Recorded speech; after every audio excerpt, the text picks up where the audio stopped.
Anya ekirwa Sara Nazwa ngera ndi muzanyo wa pala budde n'obuwanguzi n'omudaali gwa silver. Omudaali guno ngukoleredde ekimala era kino nakirabye nga kijja nga naye nga ntusenga mu quarter finals, semi finals. Omudaali guno ndabira ddala nga gutangazza emikisa gyange nga ne ku bimu bye najja mu muzanyo nga njagala zina achievements kufuna omudaali guntunze nammwe kyenva munnoonyeza essaawa zino. Kati ntandise yene entandiko ate ebadde ennungi n'ebirala bingi bikyajja era nga nkyagwenyigiramu nnyo okutuuka ku ekyo kyenjagala ngende nkiikirira eggwanga lyange mu nsi endala sobole n'okuloota ogusinga ku guno gold medal of course ne mu rankings mbeeremu ntuuke ne ku namba emu ya Africa kuba right now guno omudaali gunfudde namba emu mu Uganda so kati kyenzirako kufuuka namba emu Africa n'ekirala kijje bwe kiti. Nnyo guno nina mukwano gwange bamuyita Rukundo Elizabeth yagulimu last year in fact yampita naye annyonnyolamu facilitation teyali nnungi nayagala oguyingira naye ng'embeera ennyingiza esi nnungi ate ng'olina okweteekamu akatinitini ne mugaako guno sijja kusobola n'ebiseera bya covid byaliwo nga bakebera covid bakola biki ne sitasobola obusobozi tebwaliwo ne nninda this time naŋŋamba kugenda kubeerayo guno omwaka nina n'ekibiina kyendimu bakita PIB Uganda nabo ne bantegeezaako kigenda mu maaso nange nenzija bwe batandika tubadde mu training kati myezi 2 ne traininga nabo kwejjusa kuba muzannyo guno ofunamu bingi nnyo byenfunye mikwano ne bakongerako kino baleetayo kano kati sisuubira kuddamu kutuula waka kuba byentunula okukola kati bye bingi. Omuzannyo guno mbaddeyo ewaka waliwo omuzannyo gwe nagezaako okuzannya baguyita rugby, wheelchair rugby naye gutandika nagwo obutandisi naye engeri gye gutandika obutandisi ekintu tekinaaba nnyo kyamaanyi badde ngenda nenkolako trainings olumu ne sitakola nga still serious. In fact yeno game yange gyensoose okuteekako ebirowoozo byange byonna kuba ndabye nga waliwo opportunities ate nga ngusobola ndaba kyensobola kyekijja mu maanyi gange. Somako up to senior 4 kuba mwe narwala spine narwala nembivaako ne tudda ku treatment nga noonya kuddamu kutambula paka we byagala ne giving up nembeera ewaka kwekujja n'okujja okwetandika okwegatta ne bano bannange tambuza obulamu. So meaning akalya spine bagita spinal infection.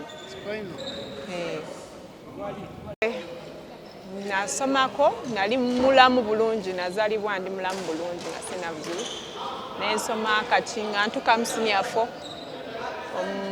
mu 2010 mu mwezi gw'omwenda ne ndwala buno obulwadde ntandika n'omutwe nga gunuma nnyo joints omugongo ne ngendako mu ddwaliro gye nava ne bansindika e Mulago nga nabo tebategeera kuba nali nsomera Luweero Everest College ne batujja Lateral Hospital tu Mulago ne bakola test zonna ne ending up nga bangaye nina akawuka kuki naye ku bazadde bange that wasn't enough kubanga bo balabanga nga obimanyi ezo gamba bakuloga biki so we did that part nayo till 2016 we were giving up nembeera ewaka netandika okunoonya ne batandika okuencouraginga okubeera mu bannange naye ebiseera ebyo sagala kundaba mu gaali sagala kola ki obulamu bukyusaawo paka at the end of 2016 we natandika okuvaayo nenzija mu bannange naye era nga kitini ndaba sijjaamu paka ino opportunity we yazzeeyo okwegatta kwa badminton tandika okutambula nedaba nga boda nsobola zirinnya nsobola okutambula nga sinaako omuntu gwangendeddeko tutudde wano tudde wali nga yandabirira.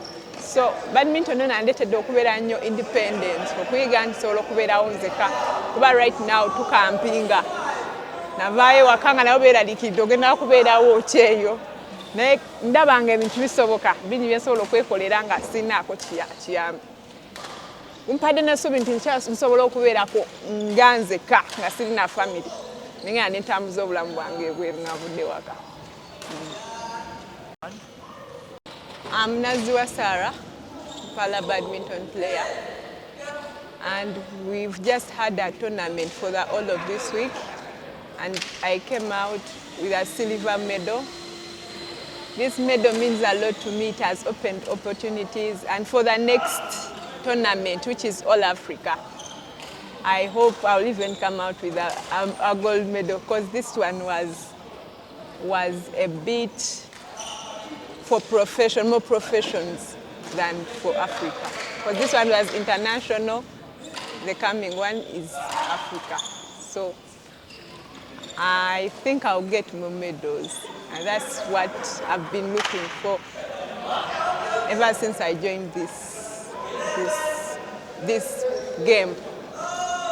It has been a bit challenging because my body was weak. The first time my body was aching everywhere, and there's a time that reached and I was like, I won't manage.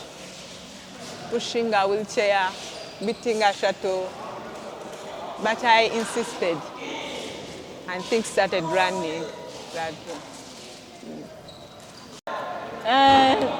Neyanziza nnyo erinnya nze Elizabeth Mwesigwa.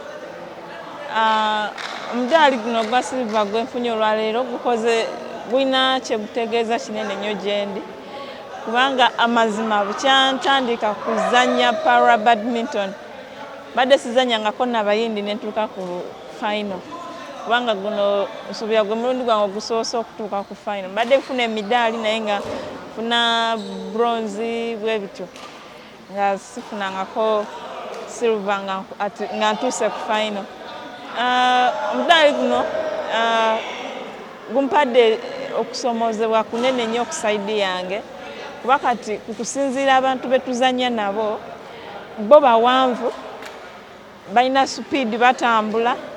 Kati ebiseera ebisinga onoonyawo okuteeka shato nga tolabawo, naye kisa kya Mukama nti yankozesezza nenfuna omudaali, era nga ndi mu kwetegekera next week empaka ezitandika olunaku lw'enkya eza All Africa. Ndi musanyufu nnyo nti empaka zino zonna ze tuli mu kuzannya zirituwa point ezitwala mu World Championship.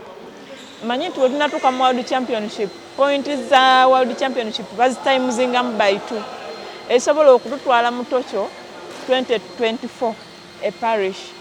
Kale kaseera kano bye tuli mu kwetegekera for now.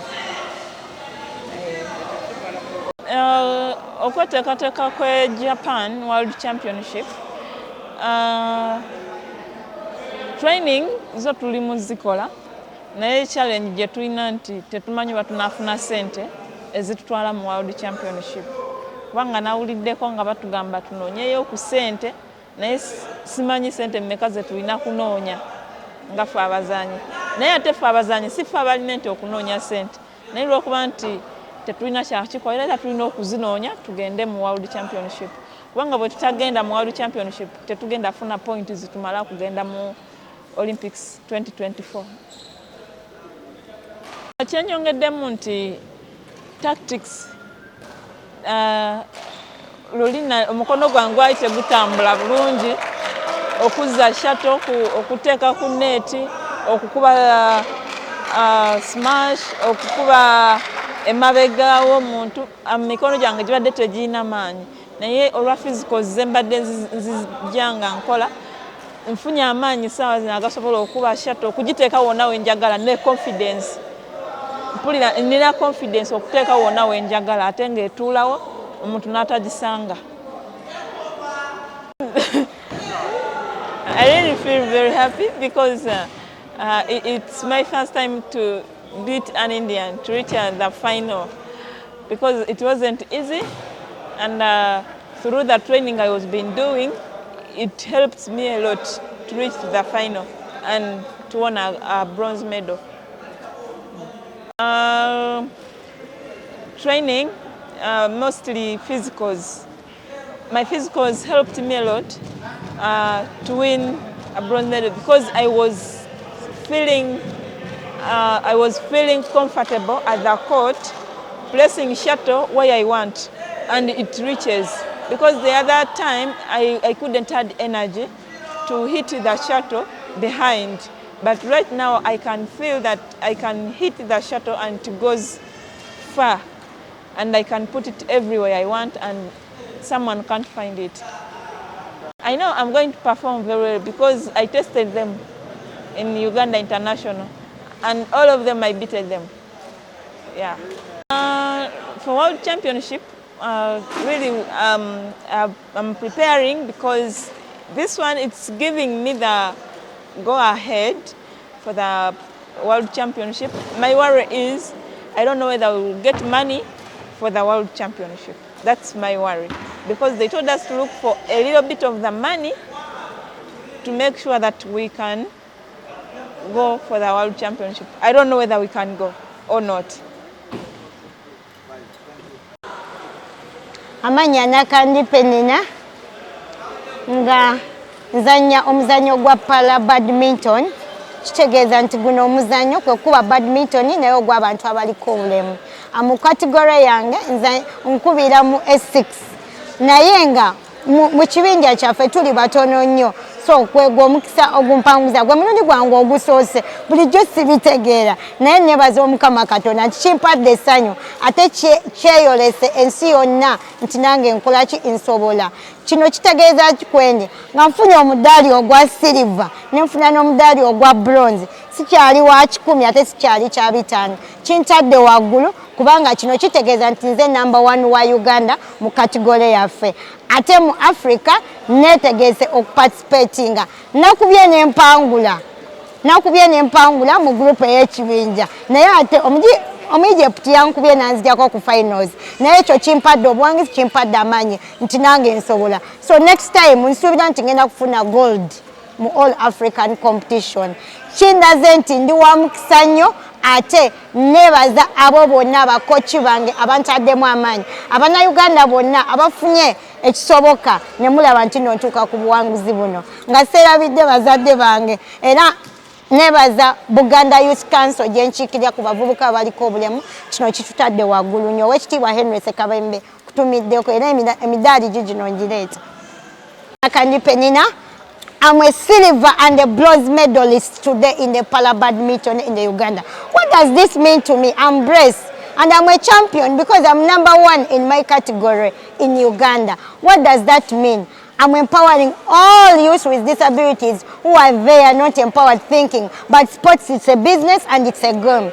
This is real. It shows that Uganda is able. If we have managed to participate this, that means I'm bringing a gold medalist in all African competition. Just watch. And what does this mean to you as Ugandans? You have capable players who can participate no matter what it is. It's not all about being disabled. It's not all about... Today I had a challenge with my fingers that I don't have a racket, and whatever I used to do, I'm throwing it, it falls down. So I mean, if you're there, I'm going to get a good racket. After getting these 2 medals, I'm not the same. And I'm going to show you that I'm bringing a gold out of that. This one shows to me that I thank Coach Simon Mugabe, who has empowered me. He has done whatever it takes to bring this. I've done the training in the shortest period of time. I've been irregular. That means if I put in concentration, Coach Simon, I thank you. Buganda Youth Council, Oweekitiibwa Henry Ssekabembe. I'm bringing these medals and I'm not remaining the same. So the moment I reach in Buganda Youth, please, I just want my rewards and I do the best. Thank you very much for God and my country. What are the challenges? Very much. Challenges are there. Number 1, I don't have the equipment. Actually, I just bought the racket I used to play with. I don't have the shuttles. I don't have even the time to participate in the training. One of that, I need a racket which can fit in my When I was in the court playing, the racket which I bought, it is falling. My hands can't hold it. It needs a grip that could hold.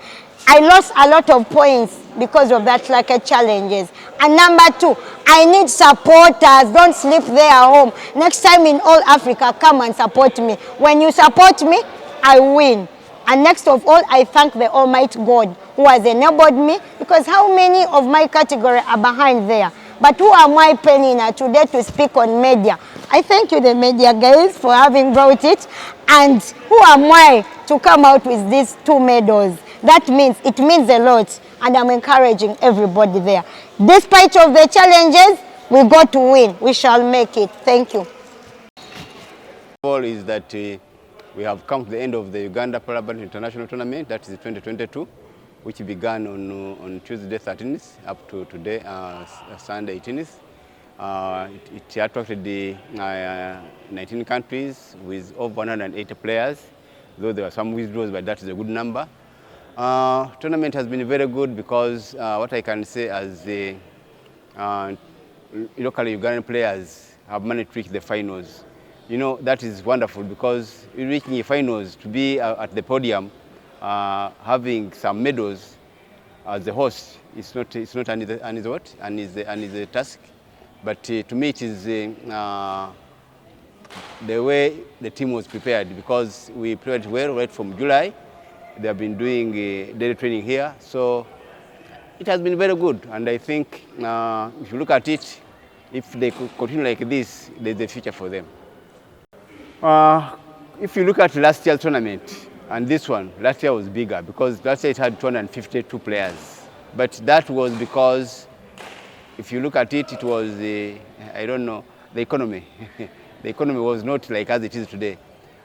So many countries had to reduce on the number because of the cost, which is very high. So that is why that we have 19 instead of 35 countries.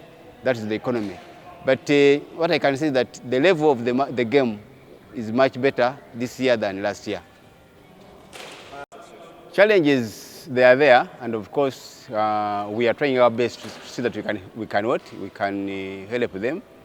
As you know, I say we because I'm not a disabled, it's like you.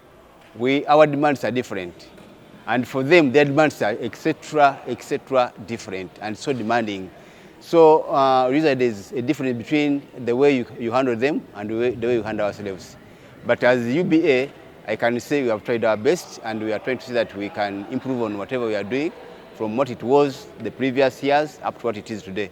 I think, as I say, if we have managed to have them in residential for 2 months, unlike last year when we never had even 1 week, I think that means that we are trying to do something for them. We have tried to see that we can dress them. Unlike last year, you know, these are things that we're trying to do to them. And of course, what we want to do is, if we work as a team with them, I think we can move further. The challenge is that somewhere they don't, what can I say? What they call when you want to sit with them and say, let's move one way, at times they don't want to move one way. They think that maybe if you do something with them, maybe you are going to help them. So what is their major? That major challenge is, of course, funding. Funding is the problem, and of course that's where we are. And as UBA, we are trying very much so that we bring in people, but convincing those people that let's help the disability people. It's not another thing. But as you can see, as we have tried our best, as you can see from our sponsors, to see that we can try to bring all that together. I'm hearing from you because personally, as UBA, we have never told anybody to look for money. That's why I told you that they are very delicate, very, very delicate people. We have never told anybody to look for money. We can't look for money for anyone unless that person is on the list of people who are going. How? If we enter a player, if I enter you in a country, I must get an official invitation from that country with your name. And I can say, you ask them today, which player has got an invitation with their name? You prove that, bring it to me, and then I say, yes, this one I did. Because that's the way I can look for money. I can't just say, I go look for money when I don't have any proper invitation. So they are telling you lies, and I'm telling that's why they are delicate. Because you can't look for money unless you have the official invitation. It's a bit delicate because, as you can see, we are just now from this tournament, and we have another one starting a day after tomorrow. I have told you the whole team looking after about 70 para players. It's not easy, but we have tried. So as regards the World Championships, there are different categories, different points that have qualified, and they qualify in phases. There was phase 1, there was phase 2, now there is phase 3. Even today, I have received an email from BWF giving me phase 3, who are not what? In the previous one. So if we put them together, the para people that would have qualified to go to Japan, the number can be even more than 15. And in Japan, the cost of Japan, an individual, is over 18 million. What does it mean? So if you're going to take 20 players to Japan, the bill is too much. So what I can say is that we shall try our best. We shall, in the next coming week, send the names of those that qualified, both in first, second, and third, to Japan. Then Japan will send us the what? The official invitation with their names. Then we can start looking for money. But I'm telling you, please, we have never, as UBA, told anybody to look for money. That is their locoso, okay? Still maintaining the same players who have been here in this tournament, and they are still staying where they are staying. That is Kololo hostel. The tournament has got, if I look at the entries given by BWF, we have 14 countries that are going to participate in the Africa Championships. And of course, having seen the results from these tournaments, we expect them to perform better. And I can say that the results, if they don't, because I know what happens on court. However much you talk outside, someone on court can have different way of doing whatever it is. So if they can maintain and make sure that they do what's supposed to be done and be calm, I know we can have very good results. Paka za Uganda Para Badminton International zikomekereza olwaleero nga zatandika ku Lwokubiri nga 13 nga zetamu amawanga 19 abazanyi abasuka mu 18 nga zibadde nnungi nnyo kuba nti zigenze wano erugogo bulungi nnyo. Abazanyi baffe bakoze bulungi kuba tutuuse mu final ekitabeerangawo bulijjo ne kiba nti tufuna abazanyi nga 8 nga batuuse ku finals ne babeera ku podium. Kiffe kitukoledde bulungi nnyo era tubeebaza okuba nti bakoze eki batuuse ku ddaala eri. Naye ekyo tekyandibaddewo singa tetwaba preparing bulungi. Twageza kukola ki? Okukolera bulungi n'abantu bakola ki? Baba nga beetegeka bulungi. Ensi ezo zibadde nnyingi nga bwe ngambye, mulimu eziva nawano mu Africa, naffe Uganda of course. Kati tournament ebadde nnungi nnyo era omutendo gubadde waggulu gw'amaanyi. Enkya tulinayo classification, naye classification eyo si Abannayuganda yabali abaali empaka zino eziwedde waliwo ensi za Africa ezitazeetabaamu.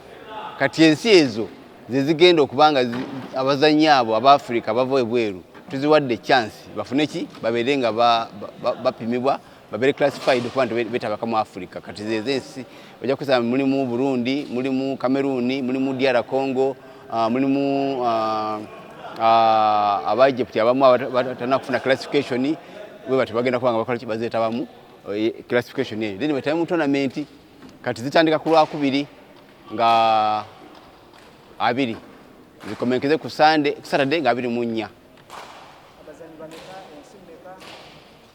Ensi ziri 14, abazanyi bali basuka mu 10. Basuka mu 10. Engeri y'abazanyi gye bazannyemu mu tournament eno eyakaggwa bazanye bulungi nnyo era nekitulaga nti nti bazanye n'abantu bolaba nti balinda buli kintu, bali mu academies ne babajjako matches. Kati ekintu ekiraga nti basobola okuba nti bakola bulungi. Kati